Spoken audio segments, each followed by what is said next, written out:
Bonjour à tous, bienvenue dans la pause culture et langue française. Aujourd'hui, pour ce 10e volet, nous allons parler de la théorie du ruissellement. Qu'est-ce que la théorie du ruissellement?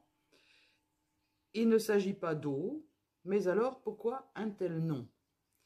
Tout simplement à titre d'image, par comparaison avec les cours d'eau qui, au lieu de s'accumuler sur les sommets, vous vous en doutez, ruissellent vers leur base. La théorie du ruissellement est en réalité bien éloignée des montagnes au sens propre. Il s'agit d'une théorie politique libérale sur l'économie, appelée en anglais « trickle-down theory ». Que dit-elle? À part dans les cas de destruction ou, à l'inverse, de thésaurisation, c'est-à-dire d'accumulation de monnaie, les revenus des plus riches seraient, toujours selon cette théorie, réinjectés dans l'économie de différentes manières possibles, à savoir consommation et investissement principalement, dont le placement en bourse, contribuant au financement de l'activité économique. Le résultat,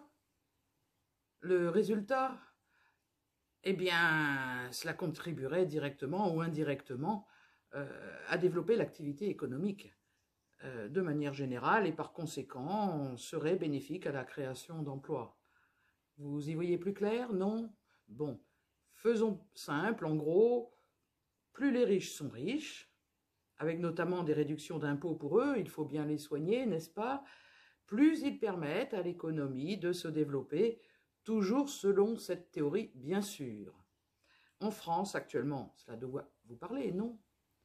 Un peu d'histoire pour comprendre l'origine de cette métaphore. Le candidat démocrate américain à l'élection présidentielle William Jennings Bryan l'utilisa le premier en 1896, sans en nommer cependant le terme, lors du fameux discours de la Croix d'Or à Chicago, opposant à l'étalon or, système monétaire fondé sur une valeur liée à un poids fixe d'or, d'où le nom du discours.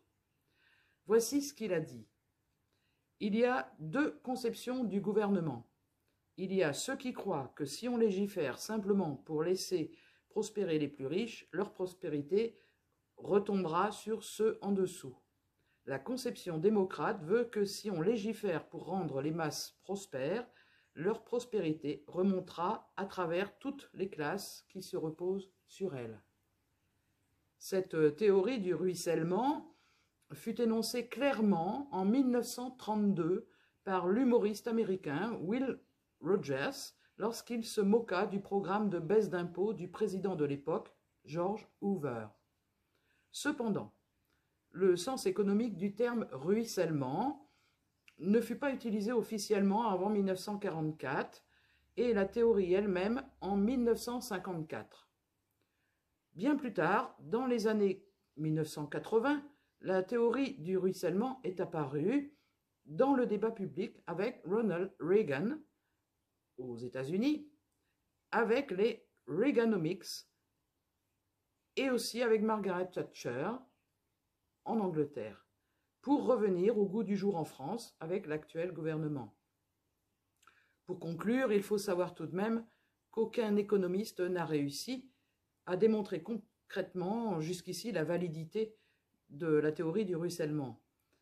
Comme quoi, entre théorie et pratique, une fois de plus, nous pouvons constater les différences. Une grande vallée entre deux montagnes, peut-être ?